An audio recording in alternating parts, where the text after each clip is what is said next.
Markets do come first here on Horizon. We'll begin with the markets. U.S. stocks rose Monday, rebounding from last week's sell-off following strong Goldman Sachs earnings, hot retail data, and hopes that the conflict in the Middle East won't further escalate. The Dow Jones Industrial Average gained 1%, the S&P 500 climbed 0.76%, and the Nasdaq Composite advanced about 0.5%. In economic news, retail sales in the U.S. rose 0.7% last month to $709.6 billion, and that's the U.S. Census report reporting on Monday. This reading followed the 0.9% increase that was revised from 0.6% recorded in January and came in better than the market's expectation of 0.3%. Back on Market Street, European stocks were higher Monday amid heightened geopolitical tensions following Iran's massive drone and missile attack on Israel on Saturday night. The pan-European stock 600 gained 0.81%. The London's FTSE was up just 0.04%, while the German DAX climbed much stronger, 1.36%, and the France CAC also advanced 1.28%. Still on markets, oil prices fell today, Monday, as market participants dialed back risk premiums following Iran's weekend attack on Israel that the Israeli government said caused limited damage. Brent crude futures fell 1.4% to $89.31 a barrel, while the U.S. West Texas Intermediate futures were down 1.16%. And sticking with the Middle East markets, now listen what the markets looked through. Sunday evening, Israel's Tel Aviv 125's main stock index was up 0.31%, while Iraq's ISX 60 was up 1.16%. In Saudi Arabia, the Tadawul all-share index was down 0.3%, while the Dubai financial market was down just 0.06%. The Bahrain's all-share index rose about 1%. Mixed day there. Let's look at the International Energy Agency chief. Fatih Birol has criticized Europe for falling behind China and the U.S. after making two historic monumental mistakes in energy policy by relying on Russian gas and turning away from nuclear power. Fatih Birol, the agency's executive director, told the Financial Times that European industry was now paying the price for those errors and that the bloc would need a new industrial master plan in order to recover. Now, the ongoing 2024 is going to be one of the biggest years for general elections around the world, with the UK heading to the ballot box. Former Tory Chancellor Ken Clarke said the next UK government will face the biggest economic challenge the nation has seen in almost 80 years. He said to the Financial Times, quote, "This is the worst combination of problems at home and abroad that any government will have taken on since the Second World War," end of quote. And back in core business news, Spain has overtaken the UK as hotel investors' favorite destination this year, following a series of large hospitality deals in the South European country, according to the survey by CBRE. The UK slid to second place after ranking at the top of investors' list in 2018 and 2017, when previous surveys had been conducted. Italy, France, and Greece are also among the top 5 destinations for deploying capital this year, according to the 2024 survey of more than 60 investors. Now, Tesla will lay off more than 10% of its global workforce, that's according to an internal memo seen by Reuters on Monday, the 15th of April, as the company grapples with falling sales amid an intensifying price war for electric vehicles.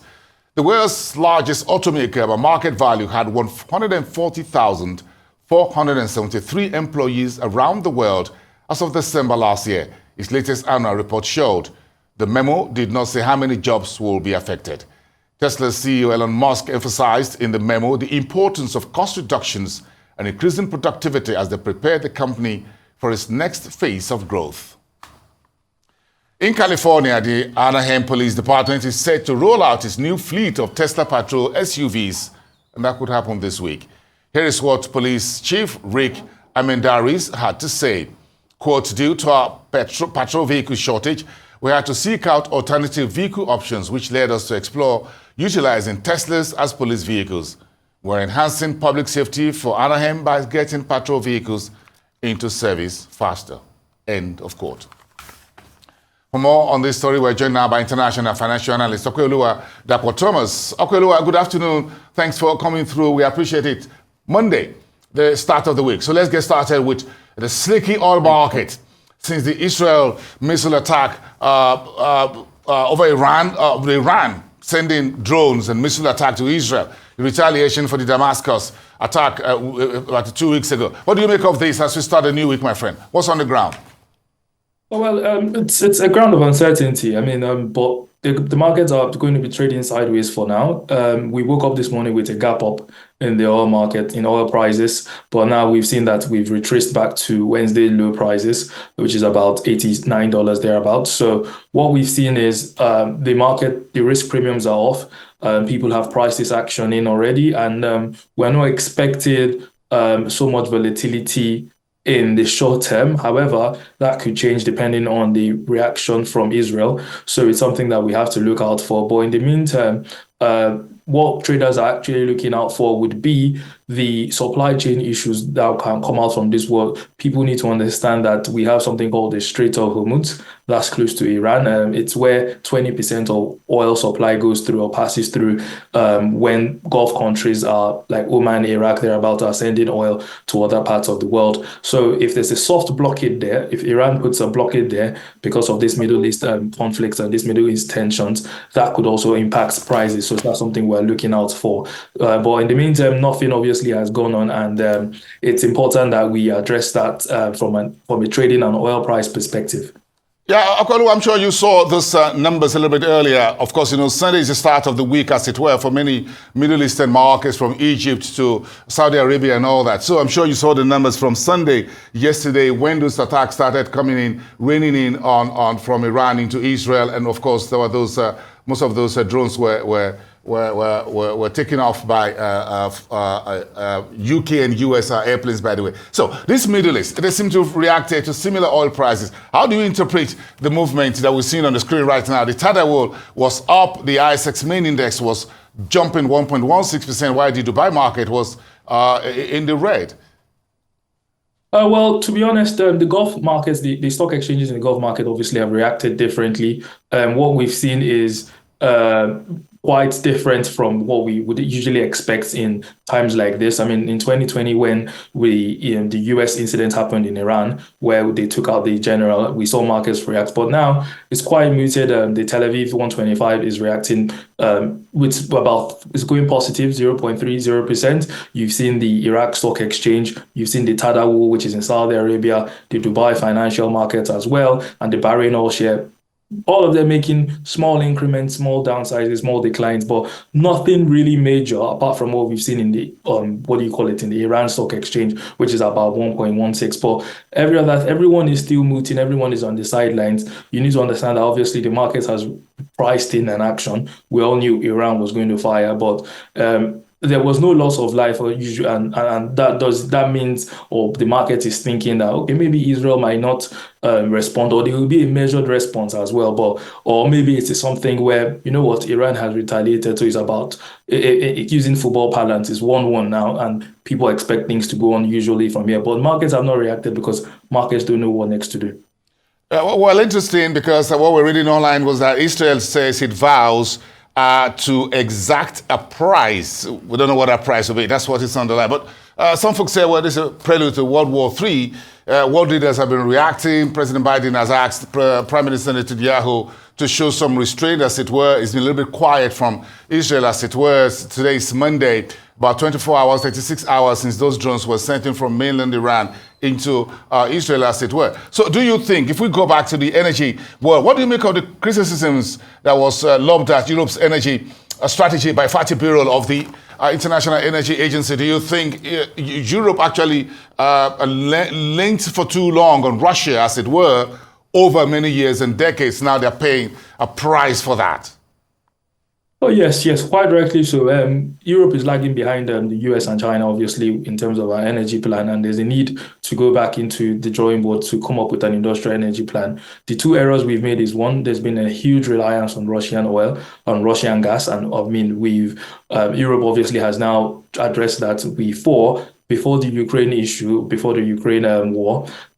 Europe obviously was reliant on 40% of Russian gas. Russia was supplying 40% of their gas to Europe, but now we've seen that number drop to about 15%, 12%, and there's a plan called the REU European power plan, obviously, that would see how we take away the independence from Russia. So we're going to take Europe is going to take those exports to about zero. So that's something they're thinking about, and it's something they're addressing. Also, the nuclear power as well, because of, climate change, the road to net zero, and obviously emissions, and that we've seen situations where people are European countries have taken a step back in developing their power potential. You see them taking step backs in developing their coal just because they want to make the environment clean, and they want to have renewable energy. But renewable energy is not as consistent as the other sources of energy. So when you look at your energy mix, you have your wind, your wind turbines, you have your solar, you have gas, you have all those sorts of different energy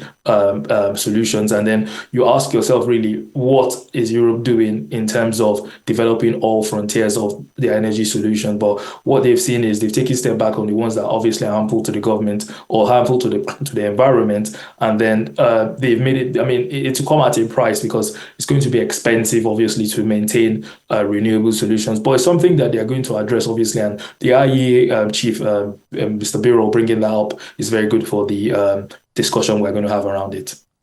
Okay, if we step out of the Middle East and go to the UK, where the economic future of the next government is hanging in the balance, what do you make of the comments from former Chancellor Kenneth Clark? Well, there's the general election this year, and obviously there's questions. People are questioning if 10 years, 20 years, 10 years of the current government, obviously, it's if there's been any gains after Brexit as well. People are looking at that, and really everyone wants to address the situation. The economic future of UK is a bit, I wouldn't say it's a bit bleak. It's not really something that everyone is not worried about. It's lift jitters here and there. So the question really would be, whichever government comes in, either the Conservatives or the Labour government, what are the plans for the next government? Do they have the fiscal headroom to make changes? The UK has not been productive, and obviously we've seen growth drop down because of after Brexit, and there's been conversations. People say Brexit obviously has made the UK more independent, but people say Brexit has made the UK weaker. So those conversations obviously would show in the economic performance, but you also have to now factor in what are the impact, or what's been the impact of high energy prices, of the COVID pandemic on the UK government. And obviously the fiscal room is very, very tight right now. Really, you don't want to increase taxes, especially during this election period. So how much tax do you want to increase to be able to sort out most of the issues you have? There are supply chain issues now as a result of Brexit. There are also issues where the government has borrowed a lot, and they have to obviously pay back that debt. So you have to look at that. Inflation obviously is high. So that means you expect you have high rates, which is not usually a good environment for businesses. So really, the government has to see how they can improve investment, how to create a more stable environment, how to attract investors back into the country after Brexit, and just make it a more tenable place for people to come in and for investors to come in. And that's where productivity would now drive the UK economic future. But at the moment, like I said, we're expecting an election in the UK. So the question would be, what's in the manifesto, what's in the plans of both parties and all the parties involved? And that's where obviously we can have that conversation. Very interesting. Let's stick with Europe. I'm sure Spain has one of the best resort for leisure and hospitality anywhere in the world, and in the Europe, as it were, we've got a strong, long coastal lines, as it were, a lot of rich heritage, a European medieval era. So Spain has what it takes when you talk about hotel investment destination. What do you make of it ranking number one and beating the UK in terms of hotel investment destinations? Spain obviously has heritage cities. Heritage cities. I was about to ask, whether it's the food, is it the culture, is it the music? Or they got it all? Combination of all of it, the culture, the heritage, the weather. The climate is mild, than the northern part of Europe. So obviously the climate is much better than what the UK has. And obviously that gives you more room for people to stay longer, people to have a tan. And then those are that you can discuss. You got some tan there, haven't you? Opeoluwa.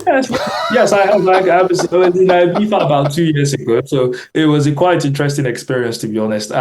It's proper. It's close to the Balearic Islands. You have the Canary Islands as well. So when you are situated close to the Mediterranean Ocean, the Atlantic Ocean, you're obviously primed to get the best of the weather. I envy you. Because I was there in Barcelona, but it's all for work, just about 48 hours in and out of Barcelona for an African energy conference.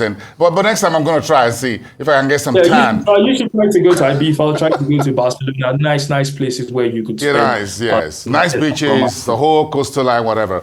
Try to grab a bit of that within the 2 days I got. But again, I would like to be like it. But Spain's got it. Europe's got it. Very rich historical architecture and sceneries and waterfront. It's all about very rich culture. Thank you so much, Opeoluwa, for speaking with us. We appreciate that. This is your Global Business Report. Thank you out of London.